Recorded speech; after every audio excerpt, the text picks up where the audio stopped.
पिछले एपिसोड के अंत में हमने देखा था कि टांग वुलिन की टीम अपनी पहली लड़ाई जीत चुकी थी। अब आगे देखेंगे। यह मुकाबला तो एक तरफा जीत भी नहीं कहा जा सकता था, क्योंकि यहां किसी तरह की एक तरफा लड़ाई हुई ही नहीं। पूरा मुकाबला बहुत ही आराम से चला। हालात ऐसे थे कि टैंग वुलिन और गु युए को अपने विरोधियों को हराने के लिए सोल पावर तक इस्तेमाल करने की जरूरत नहीं पड़ी। बिल्कुल वैसा ही हुआ जैसा वू जंगकोंग ने कभी टंग वुलिन से कहा था।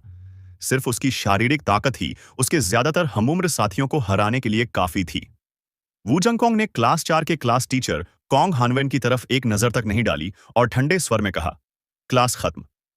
जिएशे और टैंग वुलिन इतने पास खड़े थे कि उनके कंधे आपस में टकरा रहे थे। जिएशे बोला, मुझे सच में अच्छा लग रहा है कि क्लास प्रमोशन टूर्नामेंट हो रहा है। कम से कम शाम की स्पेशल ट्रेनिंग से तो छुट्टी मिल गई।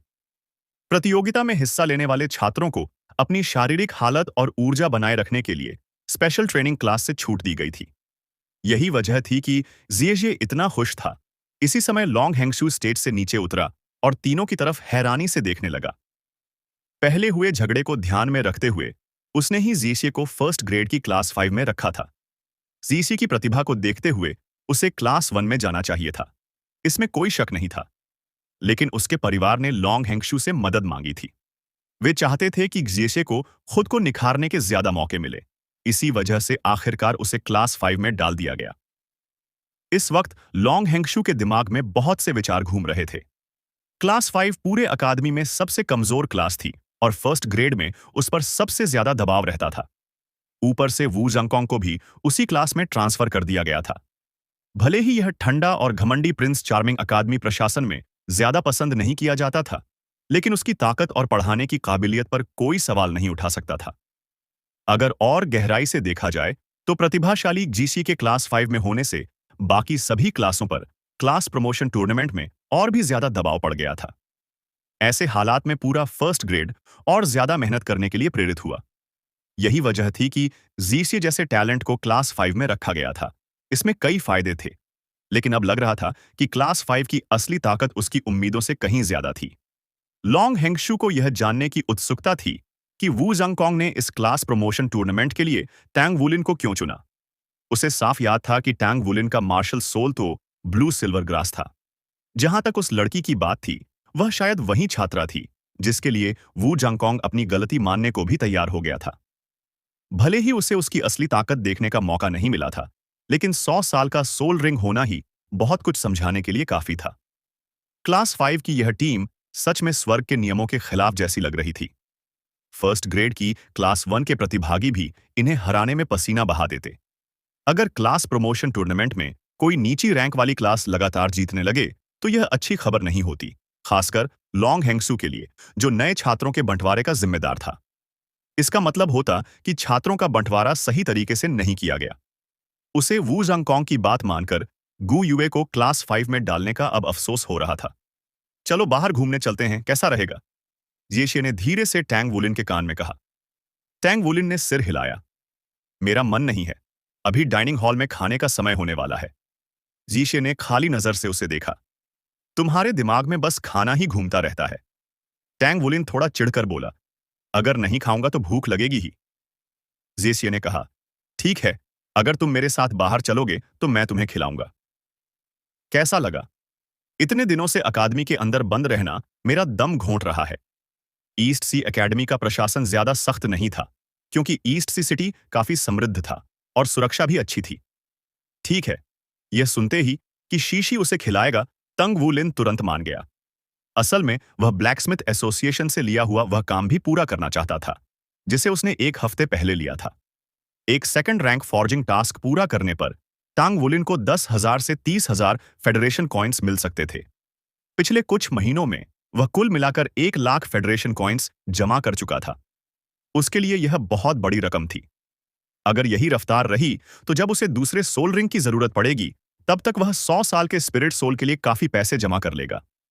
100 साल का स्पिरिट सोल 2 सोल स्किल्स देता था, और इसका मतलब यह भी था कि उसे 2 सोल रिंग्स मिल सकते थे। ये टैंग वुलिन के लिए बेहद अहम बात थी। मैं भी चलूंगी। गु युए अचानक उनके पास आकर बोली। जिएशे ने नाखुशी से कहा, मैं लड़कियों को घुमाने नहीं ले जाता। गु युए ने ठंडी हंसी दी और टैंग वुलिन की तरफ देखा। तुम उसके साथ जाओगे या मेरे साथ? शेषे घमंड से बोला, इसमें पूछने वाली क्या बात है? हम रूममेट और दोस्त हैं, और तुम क्या हो? गुयुए ने सिर हिलाया और अचानक वू जांगकोंग की तरफ मुड़कर ऊंची आवाज में बोली, टीचर वू, मुझे लगता है हमारी टीम की कोऑर्डिनेशन अभी काफी नहीं है। हमें और ट्रेनिंग करनी चाहिए। अरे! एक झटके में सीसे उसके सामने आ गया और उसने हाथ बढ़ाकर गुयुए का मुंह ढकने की कोशिश की। गुयुए के शरीर से चांदी जैसी रोशनी चमकी और वह 2 मीटर खिसक कर तांग वुलिन के पास पहुंच गई। ठंडी मुस्कान के साथ उसने कहा, क्या तुम मुझसे लड़ाई शुरू करना चाहते हो? जेशे हार मानते हुए बोला, ठीक है, ठीक है। अगर तुम चलना चाहती हो तो चलो। असल में उसे गु युए से कोई निजी दुश्मनी नहीं थी। वह उससे ज्यादा ताकतवर थी और यही बात सीसे को हमेशा सतर्क रखती थी। इतनी लंबी ट्रेनिंग के दौरान वह कभी भी गु युए को आमने सामने की लड़ाई में नहीं हरा पाया था। बस कभी कभार जब वह टैंग वुलिन के साथ टीम बनाता था, तभी गु युए हारती थी। अजीब बात यह थी कि टैंग वुलिन के प्रति गु युए का व्यवहार काफी अच्छा था, लेकिन सिएशिए के साथ वह हमेशा झगड़ती रहती थी। तीनों के बीच एक अजीब मगर खास रिश्ता था। जिएशे और गुयुए दोनों ही टैंग वुलिन के साथ ठीक थे, लेकिन आपस में नहीं। यही वजह थी कि टैंग वुलिन को क्लास 5 की टीम में चुना गया था। उसके संतुलन बनाए रखने से तीनों अपनी पूरी ताकत दिखा पाते थे। तीनों ने अपने कपड़े बदले और अकादमी से बाहर निकल गए। हम कहाँ चलें? टैंग वुलिन ने चेशे से पूछा, जिसने बाहर जाने का सुझाव दिया था। चेशे बोला, पहले खाना खाते हैं। तुम तो यही चाहते थे ना? मुझे एक फूड स्ट्रीट पता है, चलो वहां अच्छा खाना खाते हैं। टैंग वुलिन ने पूछा, ट्रीट तुम्हारी ही होगी। सही है। सीशे ने तंज कसते हुए कहा, बस स्ट्रीट स्नैक्स ही तो हैं। क्या यह इस यंग मास्टर की पहुंच से बाहर होंगे? गुयुए बोली, सिक्कों की बदबू से भरा हुआ शरीर। कहते हुए वह जानबूझकर टैंग वुलिन की दूसरी तरफ खिसक गई। सीशे गुस्से से बोला, अगर दिक्कत है तो मत खाना। गुयुए ने घमंड से जवाब दिया, मैंने तुम्हारी ट्रीट लेने का सोचा भी नहीं था। टैंग वुलिन, एक आदमी को जेंटलमैन होना चाहिए। तुम मुझे खिलाओगे? टैंग वुलिन ने माथा थपथपाया। तुम दोनों झगड़ा बंद नहीं कर सकते क्या? हम आराम करने निकले हैं, है ना? गुयुए ने सिर उठाकर गंभीरता से टैंग वुलिन को देखा। तो क्या तुम मुझे नहीं खिलाओगे? खिलाऊंगा। टैंग वुलिन को यही कहना पड़ा। तस्दीक मिलते ही गुयुए ने गर्व से क्सिएशे की तरफ देखा। फिक्र मत करो कंजूस, मैं तुम्हारी ट्रीट कभी नहीं लूंगी। तुम्हारी ट्रीट से तो, कहते हुए उसने नाक के आगे हाथ हिलाकर नफरत भरा इशारा किया। जीशिए ने गहरी सांस ली। न बहस में वह उसका मुकाबला कर सकता था, न लड़ाई में। यही वजह थी कि वह गुयुए को साथ लाना नहीं चाहता था। फूड स्ट्रीट ईस्ट सी एकेडमी से काफी दूर थी और तीनों को वहां पहुंचने में पूरे 30 मिनट चलना पड़ा। वह कोई चौड़ी सड़क नहीं थी, दोनों तरफ दुकानें ही दुकानें थीं। जैसे ही वे गली के मुहाने पर पहुंचे, तरह तरह के स्नैक्स और स्वादिष्ट खुशबुओं ने उनकी नाक पर हमला कर दिया। पहले वो सींक में लगा गोमांस खाते हैं। वह इतना नरम उबला होता है, उसे चावल के साथ खाना तो कमाल का होता है। ईस्ट सी सिटी का लोकल होने के नाते शीशी ने बड़े जोश से परिचय दिया। ठीक है। टांग वुलिन मुस्कुराया। उसे पहले से ही भूख लगने लगी थी। उबले हुए गोमांस की यह डिश हल्के भूरे रंग के मिट्टी के बर्तन में मांस को उबालकर बनाई जाती थी। मांस को साफ करने के बाद उसमें प्याज और अदरक की कतरनें डाली जाती थीं। यह बर्तन भाप और नमी को अंदर रोककर रखता था, जिससे पकते समय स्वाद बरकरार रहता था। जैसे ही मांस का रंग बदलता, लगभग 10 तरह के मसाले बर्तन में डाल दिए जाते और फिर लंबा पकाने का दौर शुरू होता। इसके बाद मांस बेहद नरम हो जाता और मसालों का स्वाद उसमें अच्छी तरह घुल मिल जाता। यह ईस्ट सी सिटी की एक मशहूर डिश थी। दुकान आकार में छोटी थी और पकाने की मेज दुकान के बाहर लगी थी। वहां सैकड़ों छोटी छोटी आग जल रही थीं और मेज के ऊपर स्वादिष्ट उबले हुए गोमांस से भरे मिट्टी के बर्तन रखे थे। इन बर्तनों से निकलती भाप ढक्कनों को हल्का हल्का हिला रही थी। धीमी सी गुनगुनाहट के साथ मीठी और तीखी खुशबू सड़क से गुजरने वालों को अपनी ओर खींच रही थी। दुकान के अंदर केवल 5 साधारण आकार की चौकोर मेजें थीं। ज्यादा से ज्यादा 20 लोगों के बैठने की जगह थी और इस समय आधी दुकान पहले ही भर चुकी थी। अब मध्य शरद ऋतु थी और दिन ब दिन ठंड बढ़ रही थी। दुकान के अंदर कदम रखते ही गर्माहट और उबले हुए गोमांस की खुशबू ने उनका स्वागत किया। यह एहसास बहुत सुकून भरा था। गुयुए ने सिएशिए की तरफ हैरानी से देखा। मुझे हैरानी है कि तुम जैसे अमीर घर के युवक सड़क किनारे की दुकान में खाना खाते हो। इस बार गीशिए ने उससे बहस नहीं की। इस दुकान का उबला हुआ गोमांस मेरी मां को बहुत पसंद था और मैं कभी कभी यहां आ जाया करता था। ये कहते हुए वह पहले ही दुकान के अंदर जा चुका था और सबसे अंदर वाली मेज पर बैठ गया। टेंग वुलिन ने गू युए को हल्का सा इशारा किया और जेशे के पीछे दुकान में चला गया। वह जेशे के सामने बैठ गया। अरे, जेशे आया है और दोस्तों को भी लाया है। वही पुराना ऑर्डर। दुकान का मालिक एक अधेड़ उम्र का आदमी था। उसकी कमर में तेल लगा हुआ एप्रन बंधा था और चेहरे पर चौड़ी मुस्कान थी। हाँ, अंकल ली, धन्यवाद। जेशे ने भी मुस्कुराकर जवाब दिया। कुछ ही देर में उनके सामने उबले हुए गोमांस की 3 प्लेटें रख दी गईं, साथ में 3 कटोरे चावल और 2 सब्जियों की साइड डिश भी थीं। आज तो तुम दोस्तों को लेकर आए हो। ये साइड डिश मेरी तरफ से है, अंकल ली मुस्कुराते हुए बोला और जेशे के सिर पर हाथ फेरा, जैसे वह उसका भतीजा हो। टंग वुलिन हैरान होकर जेशे को देखने लगा। जेशे सफाई को लेकर बेहद सतर्क रहता था और हॉस्टल में उसका बिस्तर सबसे साफ रहता था। लेकिन इस वक्त उसे जरा भी फर्क नहीं पड़ा कि एक सड़क किनारे की दुकान का मालिक उसे छू रहा है। उल्टा वह मुस्कुरा रहा था और तनिक भी असहज नहीं दिखा। धन्यवाद अंकल ली। टैंग वुलिन और गू युवे दोनों के मन में जेशे की छवि पूरी तरह बदल गई। जेशे ने उनसे कहा, किस बात का इंतजार कर रहे हो? जल्दी खाओ। यह कहते हुए उसने मिट्टी के बर्तन का ढक्कन खोल दिया। उसी पल उसमें से खुशबू की एक तेज लहर बाहर निकली। शोरबा गहरे सुनहरे रंग का था और उसमें गोमांस के छोटे छोटे टुकड़े एक साफ दिखाई दे रहे थे। ये टुकड़े इतने नरम थे कि जेशे ने जैसे ही चॉपस्टिक से छुआ, वे बिखर गए। उसने सावधानी से एक टुकड़ा उठाया, चावल के कटोरे पर रखा और साथ में खा लिया।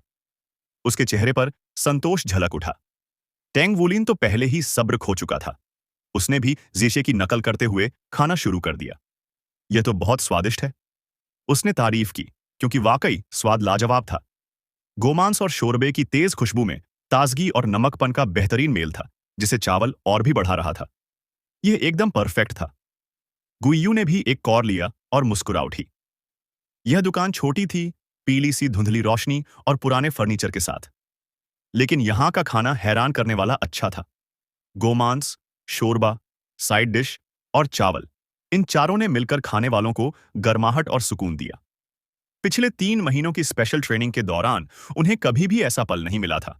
इस समय उनके आसपास एक शांत और मधुर माहौल था।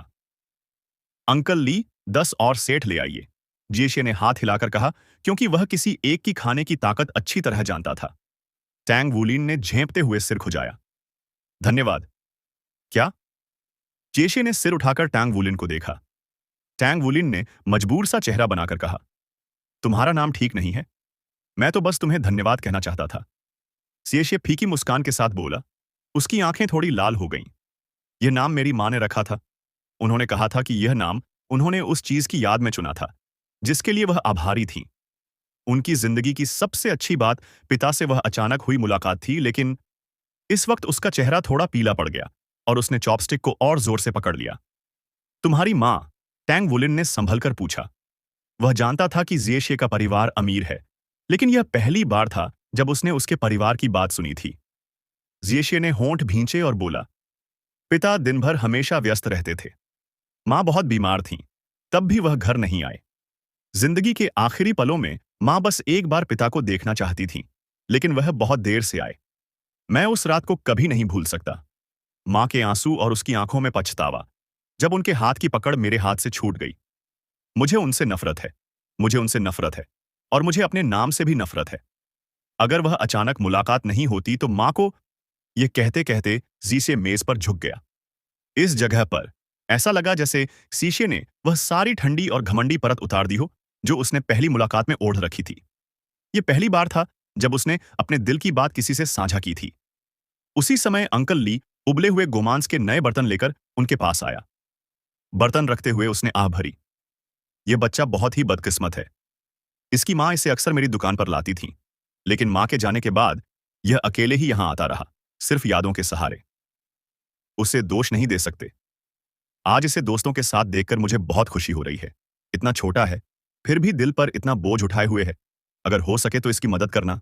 आह, कितना दुखद है। टैंग वुलिन ने हल्के से शेशे की पीठ थपथपाई। गुयुए वहीं बैठी रही और रोते हुए शेशे को सामने देखते हुए चुप थी। उसकी आंखों में कुछ भरा हुआ सा लग रहा था। अरे, रो मत। मैं अपनी बात वापस लेती हूं। आज तुम ही मुझे खिला देना। गुयुए ने जेशे को हल्का सा पैर मारा। जेशे ने सिर उठाया और आस्तीन से आंसू पोंछ लिए। क्या अब भी मुझसे पैसों की बदबू नहीं आ रही? गुयुए ने होंठ मोड़ते हुए कहा। तो यह लड़का दिल में बात रखने वाला है। जेशे ने तुरंत पलटकर कहा, हम दोनों एक ही साल पैदा हुए हैं और तुम मुझसे कई महीने छोटी हो। अगर मैं लड़का हूं तो तुम क्या हो? चिड़चिड़ी लड़की। गुयुए ने एक नया मिट्टी का बर्तन खोला और सिर झुकाकर खाने लगी। खाते हुए बोली, मैं उस इंसान से नहीं लड़ती जो अभी अभी रोकर आया हो। जब तीनों उबले हुए गोमांस की दुकान से बाहर निकले तो अंकल ली उनकी पीठ देखते हुए बोला, आजकल के बच्चों की भूख कितनी ज्यादा होती है। इस खाने ने न सिर्फ टंग वुलिन और उसके दोस्तों को गर्माहट दी, बल्कि अनजाने में ही तीनों के बीच मजबूत रिश्ता भी बना दिया। इसके बाद नमक में भुनी हुई बड़ी झींगाएं आईं। ताजी और बड़ी झींगाओं को बांस की सींक में पिरोकर कोयले की आंच पर रखा गया और ऊपर से नमक छिड़का गया। टेंग वुलिन ने खाने के देवता जैसी हालत दिखा दी। तीनों जब फूड स्ट्रीट के एक सिरे से दूसरे सिरे तक गए तो हर जगह उनकी बातें हंसी और खुशी से भरी रहीं। मेरा पेट भर गया है। गुयुए ने सहारा लेने के लिए टैंग वुलिन का कंधा पकड़ लिया, जबकि दूसरी तरफ सिएसिए ने भी वही किया।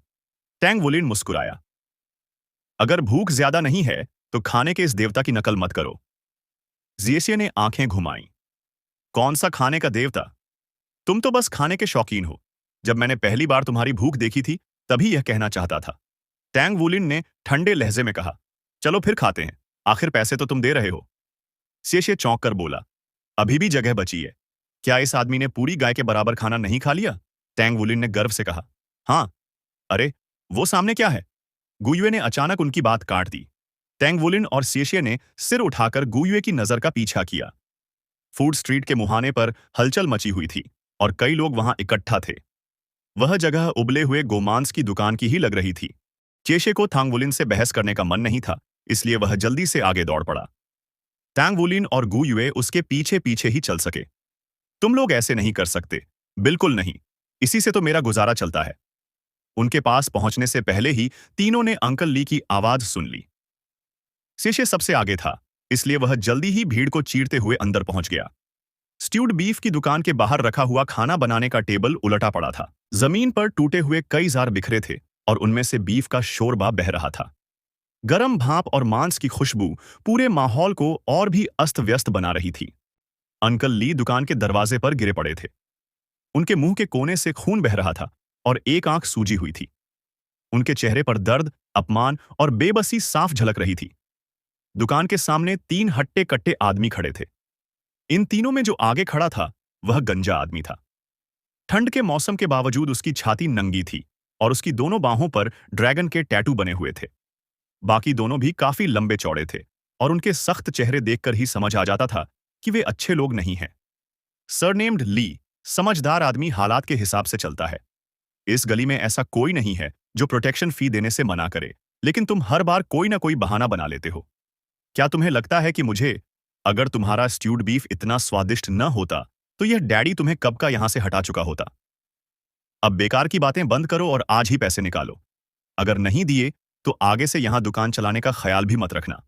यह कहते हुए गंजे आदमी ने अंकल ली को ठंडी और डरावनी नजर से देखा। इतनी बड़ी भीड़ होने के बावजूद कोई भी आगे आने की हिम्मत नहीं कर पा रहा था। बिग ब्रदर ग्वांग लोंग, ऐसा नहीं है कि मैं प्रोटेक्शन फी देने से इनकार कर रहा हूं। मेरी पत्नी बहुत गंभीर रूप से बीमार है। जो थोड़े बहुत पैसे मैं रोज कमाता हूं वही उसे डॉक्टर के पास ले जाने में लग जाते हैं। लेकिन आपने तो मेरी पूरी दुकान ही तोड़ दी। अब मेरी पत्नी ज्यादा दिन नहीं जी पाएगी और जब वह नहीं रहेगी तो मैं भी नहीं रहूंगा। ग्वांग लोंग जोर से हंस पड़ा। अच्छा, तो अपनी जान देकर मुझे धमकी दे रहे हो? क्या तुम्हें लगता है कि यह डैडी तुम्हारी सस्ती जान की परवाह करता है? तुम मर भी जाओ तो तुम्हारी जगह किसी और को रख लूंगा और पैसे वैसे ही मिलते रहेंगे। अगर पैसे नहीं दे सकते तो दफा हो जाओ, यहां जगह घेर कर मत रखो। यह कहते हुए उसने आगे बढ़कर रसोई के टेबल पर लात मार दी। पल भर में ऊपर रखे सारे स्ट्यूड बीफ के जार जमीन पर बिखर गए। अंकल ली रोते हुए चिल्लाए, ग्वांग लोंग, मैं अपनी जान की बाजी लगाकर तुमसे लड़ूंगा। वे बड़ी मुश्किल से खड़े हुए और सिर झुकाकर ग्वांग लोंग की तरफ दौड़ पड़े। ग्वांग लोंग ने एक बुरी हंसी हंसी, फिर पैर उठाकर अंकल ली को लात मार दी, जिससे वे उछलकर दूर जा गिरे। अपनी जान पर खेलना? मेरे सामने तुम्हें अपनी जान पर खेलने की भी काबिलियत नहीं है। भूल मत जाना, ये डैडी एक सोल मास्टर है। तो सिर्फ इसलिए कि तुम सोल मास्टर हो, तुम्हें लोगों को सताने का हक मिल जाता है?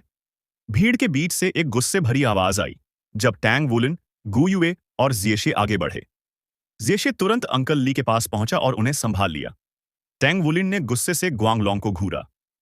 ग्वांगलोंग एक पल के लिए चौंका, फिर उस बच्चे को देखकर जोर जोर से हंसने लगा। लगता है इस गली में अब कोई बचा ही नहीं है।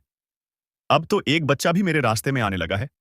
सच में, बछड़ा जो बाघ से डरना नहीं जानता। दफा हो जाओ। यह डैडी बच्चों को मारना पसंद नहीं करता। टैंग वुलिन एक आम परिवार में पैदा हुआ था। उसके लिए ताकतवर का कमजोर को सताना बिल्कुल भी बर्दाश्त के काबिल नहीं था।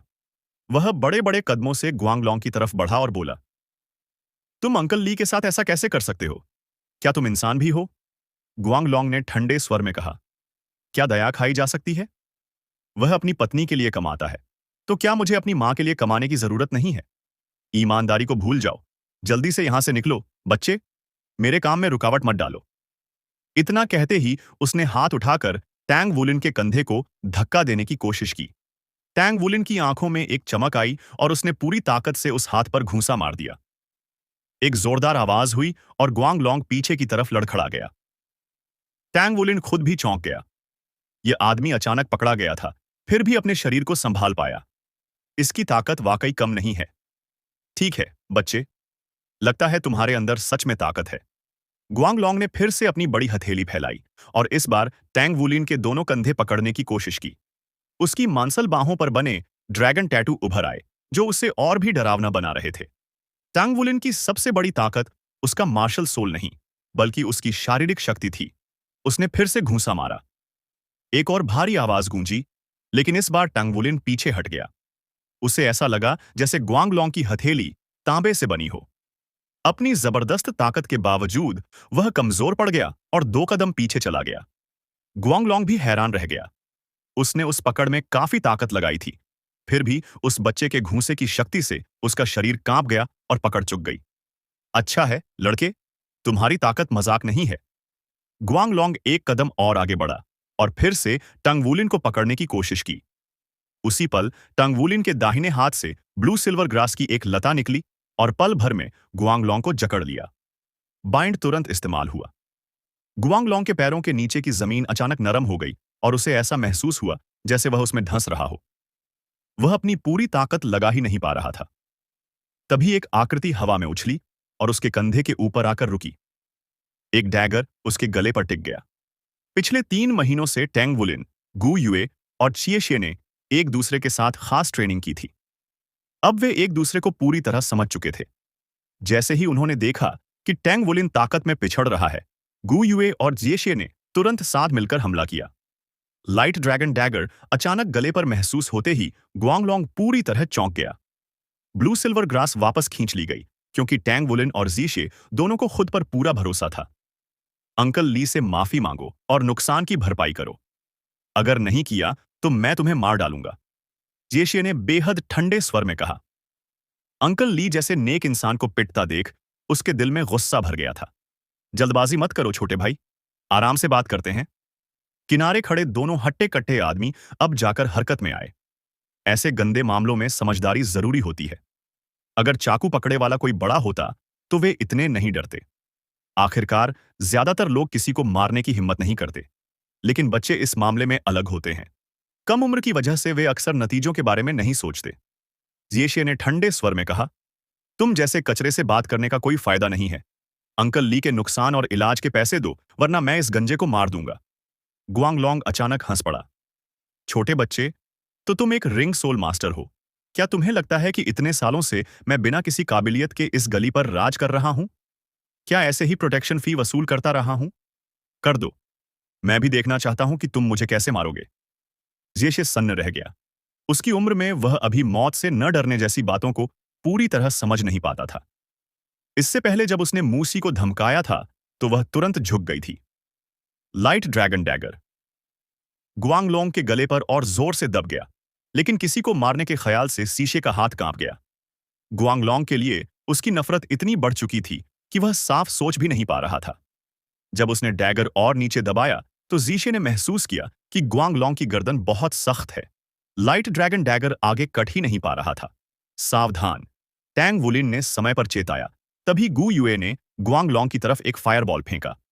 गुआंगलोंग का दाहिना हाथ जोर से लगा और धमाके के साथ वह चेशे से अलग हो गया। उसी समय गुआंगलोंग के पैरों के नीचे दो चमकदार सोल रिंग्स दिखाई दिए। हैरानी की बात यह थी कि उसके पास दो रिंग थे, एक सफेद और एक पीला। उसकी नंगी त्वचा धातु जैसी चमकने लगी और उसकी गर्दन से धातु की परतदार स्केल्स एक एक करके बाहर निकल आईं।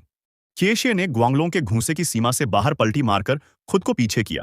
तभी उसने देखा कि गुआंगलोंग के शरीर से एक बेहद ताकतवर ऑरा फूट पड़ा।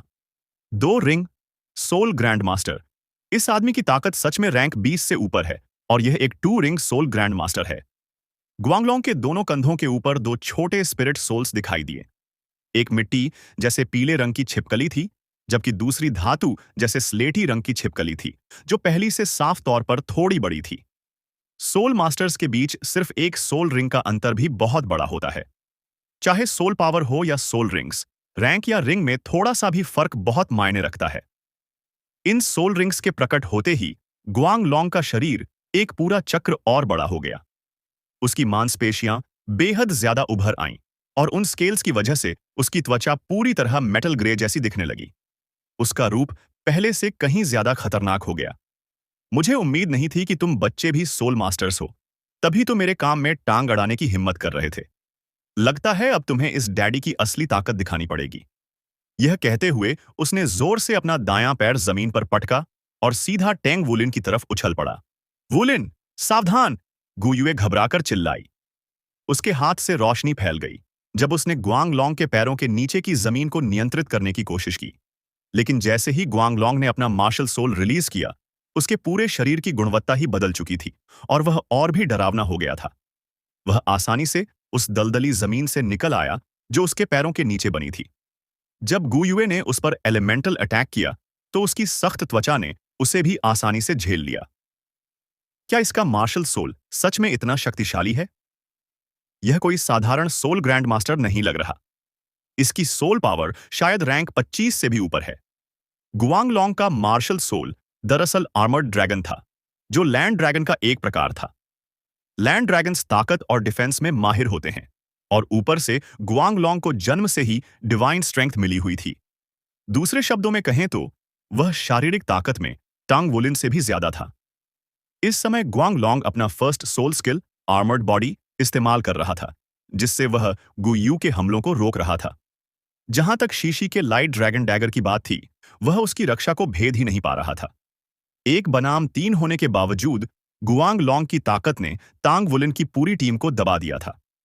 टांग वुलिन इस समय बेहद शांत दिखाई दे रहा था, उसकी उम्र से भी ज्यादा शांत। वह जानता था कि वह पीछे नहीं हट सकता, वरना गु युए खतरे में पड़ जाएगी। उनके तीनों के समूह में वू जंगकोंग ने साफ कहा था कि टांग वुलिन की सबसे अहम जिम्मेदारी वैनगार्ड बनने की है। उसके कांपते हाथों में उसके 2000 रिफाइंड टंगस्टन हैमर्स प्रकट हो गए। अगर पीछे हटना संभव नहीं था, तो उसे आगे बढ़ना ही होगा। उसने गुआंगलोंग का सीधे सामना किया और दौड़ पड़ा। जैसे ही गुआंगलोंग का घूंसा आया, टंगस्टन हैमर भी ऊपर की ओर घूम गया। धमाका! धातु के टकराने की भयानक आवाज से भीड़ में अफरा तफरी मच गई। कई लोगों ने अपने कान ढक लिए और पीछे हट गए। टैंग वुलिन का चेहरा सफेद पड़ गया और वह लगातार 7-8 कदम पीछे हट गया। मार्शल सोल रिलीज करने के बाद गुआंगलोंग की ताकत और भी ज्यादा खतरनाक हो चुकी थी, इतनी कि टंगस्टन हैमर्स का सहारा लेने के बावजूद टांग वुलिन उसे रोक नहीं पा रहा था। जेशे पहले ही पीछे से झपट चुका था और उसने गुआंगलोंग की पीठ पर लाइट ड्रैगन डैगर से वार किया। गुआंगलोंग ने पलटकर भी नहीं देखा और उसे हमला करने दिया। जब डैगर उसकी पीठ से टकराया, तो बस कुछ सफेद से निशान पड़े, उसकी त्वचा तक नहीं कट पाई। गु युए ने गंभीर चेहरे के साथ दोनों हाथ उठा लिए। उसके दाहिने हाथ में आग की लपट थी और बाएं हाथ में हरी रोशनी। उसने धीरे धीरे दोनों हाथों को पास लाया और तुरंत ही लाल और हरे रंग का एक बवंडर गुआंगलोंग की तरफ बढ़ा। यह फायर और विंड का फ्यूजन टेक्निक था, जिसे वह अब इस्तेमाल कर सकती थी। गुआंगलोंग टैंग वुलिन पर हमला जारी रखना चाहता था, लेकिन अचानक उसका शरीर भारी होने लगा और उसकी त्वचा पर दरारें उभर आईं। जलती हुई विंड ब्लेड्स लगातार उसके शरीर को काट रही थीं। हु! गुआंगलोंग जोर से दहाड़ा और उसने अचानक दोनों मुट्ठियों से अपने पेट पर वार किया। उसकी पीली सोल रिंग चमक उठी और उसने अपना 100 ईयर सोल स्किल रिलीज कर दिया। उसकी मेटल ग्रे त्वचा पर चांदी जैसी एक हल्की परत चढ़ गई और उसकी आंखों में चांदी जैसी चमक आ गई। उसका शरीर एक बार फिर और बड़ा हो गया। तीव्र सोल पावर की लहरें उसके शरीर से बाहर फूट पड़ीं। उसकी हथेलियां और बड़ी हो गईं और उंगलियों के जोड़ बाहर की ओर उभर आए, जिससे 8 सेंटीमीटर से भी लंबे पंजे बन गए। Second soul skill, armored dragon body. Guang Long का मार्शल सोल काफी अच्छा था। आर्मर्ड ड्रैगन वास्तव में एक हाई ग्रेड मार्शल सोल माना जाता था, लेकिन गरीबी की वजह से वह 18 साल की उम्र के बाद ही स्पिरिट सोल हासिल कर पाया। इसी कारण वह जीवन के सबसे अच्छे कल्टीवेशन समय से चूक गया। यही उसके चिड़चिड़े और कड़वे स्वभाव की असली वजह थी। बाद में वह किसी तरह सोल ग्रैंड मास्टर बना और दूसरा स्पिरिट सोल हासिल कर पाया। लेकिन उम्र बढ़ने के साथ रैंक बढ़ाना मुश्किल होता गया, इसलिए उसने पैसे कमाने का यह रास्ता चुना। आर्मर्ड ड्रैगन मार्शल सोल सच में बहुत दमदार था और उसने जो 2 स्पिरिट सोल्स चुने थे वे भी बेहद सही थे। जैसे ही उसका सेकंड सोल स्किल सक्रिय हुआ, उसकी अटैक और डिफेंस दोनों एक नए स्तर पर पहुंच गए। उसकी रैंक 27 सोल पावर फूट पड़ी और तुरंत टैंग वुलिन की टीम को दबा दिया। गुयुए का फ्लेम वॉर्टेक्स गुआंग लॉन्ग के सेकंड सोल स्किल से टकराया और कुछ ही पलों में उसकी जबरदस्त सोल पावर से बिखर गया। इस मौके का फायदा उठाकर टैंग वुलिन ने अपने टंगस्टन हैमर्स हटाकर 1000 रिफाइंड हैवी सिल्वर हैमर्स निकाल लिए। यह एकेडमी या ट्रेनिंग नहीं थी, वे एक असली दुश्मन से लड़ रहे थे और ऐसे में वह जरा भी हाथ नहीं रोक सकता था। उसके दाएं हाथ का हैवी सिल्वर हैमर सीधा गुआंगलॉन्ग की तरफ फेंका गया और उसके हैंडल से ब्लू सिल्वर ग्रास जुड़ी हुई थी। गुआंगलॉन्ग ने दहाड़ते हुए हथेली उठाई और हैवी सिल्वर हैमर को झटकने की कोशिश की। धम धम धम, उसकी हथेली से 3 जोरदार धमाके गूंजे, लेकिन सबसे चौंकाने वाली बात यह थी कि उसकी हथेली को जरा भी नुकसान नहीं हुआ, बस थोड़ी सी कांपी। एक साधारण हरकत से उसने 1000 रिफाइंड हैवी सिल्वर हैमर को दूर फेंक दिया।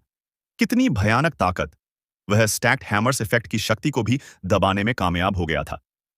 अचानक गुआंगलॉन्ग की पीठ से एक लाइट ब्लेड उभरी और उस पर वार किया, लेकिन उसकी पीठ से चांदी जैसी चमक फूटी और लाइट ब्लेड हवा में ही टूट गई। जियेशी का लाइट ड्रैगन ब्लेड असफल हो गया। गुआंगलॉन्ग की आंखों में क्रूरता भर गई।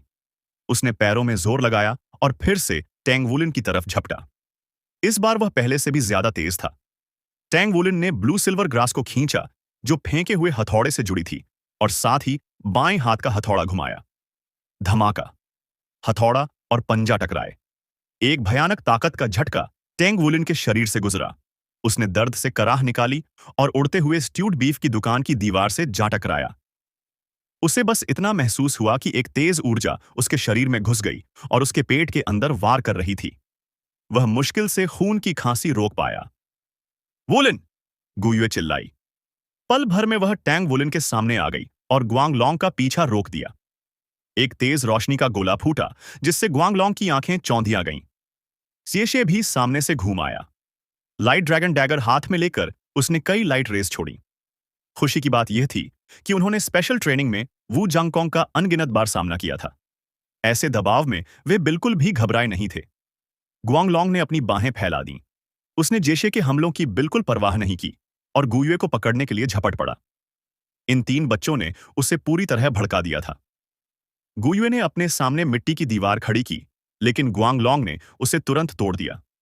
एलिमेंट कंट्रोल की वजह से वह स्पेस एलिमेंट का इस्तेमाल करके टेलीपोर्ट कर सकती थी, लेकिन उसने ऐसा नहीं किया, क्योंकि टांग वुलिन उसके ठीक पीछे था।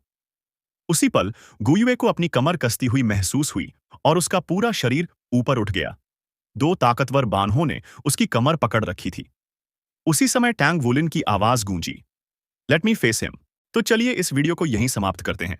अगर वीडियो अच्छी लगी हो तो लाइक जरूर करें, अपने विचार कमेंट में लिखें और आने वाले नए एपिसोड के लिए चैनल को जरूर सब्सक्राइब करें।